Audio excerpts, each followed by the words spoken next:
لە جیهاندا ڕۆژی 10 دیسەمبەر دیاری کراوە بۆ مافەکانی مرۆڤ. لە هەرێمی کوردستانیش ئەمڕۆ هاوڵاتیان و موچەخۆران و کەسبکاران لە ناوچە جیاوازەکانی هەرێم ڕژاونەتە سەر شەقامەکان، بەڵام لەلایەن دەستگا ئەمنیەکانەوە بە فیشەک و گازی فرمێسکڕێژ و بەبێ گوێدانە پێوەرەکانی مرۆڤ بوون خۆپیشاندەران کوشت و بڕ دەکەن.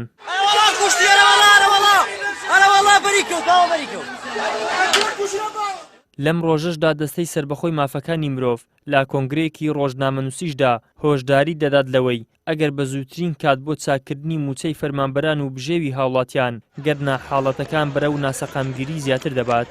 لە کاتێکدا کە ئێمە داوای مافی خۆمان دەکەین کە مافی موچەیە یاخو مافێکی سیاسیە یاخو مافێکی مەدەنیە، لە هەمان کاتدا ئێمە ئەبێ ئەم حالەتانەش بەرچاو بگیرێ، یعنی لە حالەتێکە کە گرژی تیاکەوت و هەندێک خەلکانێک و گەنجان کە گیانیان لە دەستدا، ئەمە چ کارەساتێکە بەڕاستی، چونکە مرۆڤ بەرزترین قیمەت لە دنیا مرۆڤە و ئێمە هەموو ئەم هەوڵانە ئەدەین بۆ پاراستنی ژیانی مرۆڤ.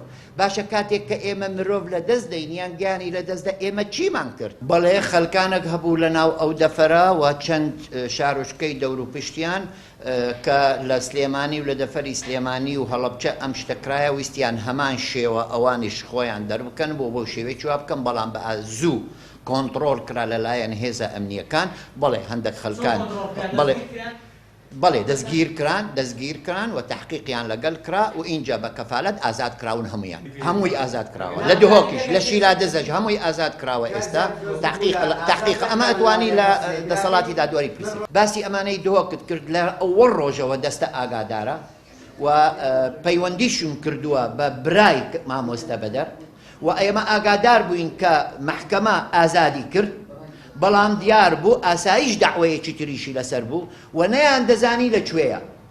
من پێیان وتومە پاش ئەوەی پەیوەندیم کردووە لە چەند لایەنەک، وتومە کاسەکە ئەوە تا لە هەولێرە و فەرمونون وەرن بیبینن و ئەوەی خێزانەکەشی و پارێزەرەکەشی و ئەگەر نەیان هێشت من لەگەڵتانە چوون و بینیتیان قسەشیان کردی و پارێزەریشی بینی و ژنەکەشی چوون بینیوانە، بەڵام بۆ گیراوە بۆ تا ئێستا ئەمە کاری ئێمە نییە، ئەمە کاری دەسەڵاتی دادوەری ئەتوانن لێی بپرسن. لای خۆشیەوە ڕۆژنامەنووسێک هۆشداری دەدات بەلایەنە پەیوەندیدارەکان بەوەی ئەم دۆخەی لە هەرێم دروست بووە ئەگەر بە زووترین کات چارەسەر نەکرێت ئەوا دۆخەکە لە هەرێم بەرەو ئاڵۆزی زیاتر دەڕوات. ڕەشی مەفرۆڤ لە هەرێمی کوردستان لەو پەڕی خراپیدایە لە سایەسەری ئەم دەسەڵاتەوە و هیچ تاکێکی ئەم هەرێمە گەشتبین نییە لەوەی کە ڕۆژێک لە ڕۆژان ڕۆژی مافی مرۆڤ لەم هەرێمە بەرەو باشی بڕات، چونکە لە ماوەی 30 ساڵی ڕابردووم دەسەڵاتە هیچ هەنگاوێکی نەناوە و نەیتوانیوە ڕەوشەکە بەرەو باشی ببات. ئەوەی ئێمە دەبینین لەم ساڵدا کۆمەڵێک لە ڕۆژنامەنووسان و مامۆستایان و چالاکوانانی مەدەنی بە تۆمەتی زۆر دەستگیر کراون کە مەترسیی گەوری دروستکردووە لەسەر تاچەم هەرێمە. لەگەڵ ئەوەشدا ئەم دەسەڵاتە خۆی دەیەوێت ئەم ڕۆژی مافی مرۆڤ باش نەوێت، چونکە یەکێک لە خاڵەکانی بەرنامەی سیاسی حکوومەتەیە دەیێنانی پیازی پێوە بخوات. پێوەری مرۆڤ بوون لە هەرێمی کوردستان بۆ منداڵە بەرپرسەکان جێبەجێ دەکرێت کە ژیانێکی شاهانە دەژین، بەڵام بۆ منداڵ و کەسوکاری هەژارەکانی وڵات نەژیانێکی شایستە دەژین و نەمافەکانیان پێدەدرێت کە خۆپیشاندانی ژدەکان بۆ بەدەستێنانی مافەکانیان ئەوە بە فیشەک وەڵام دەدرێنەوە و شەهید دەکرێن.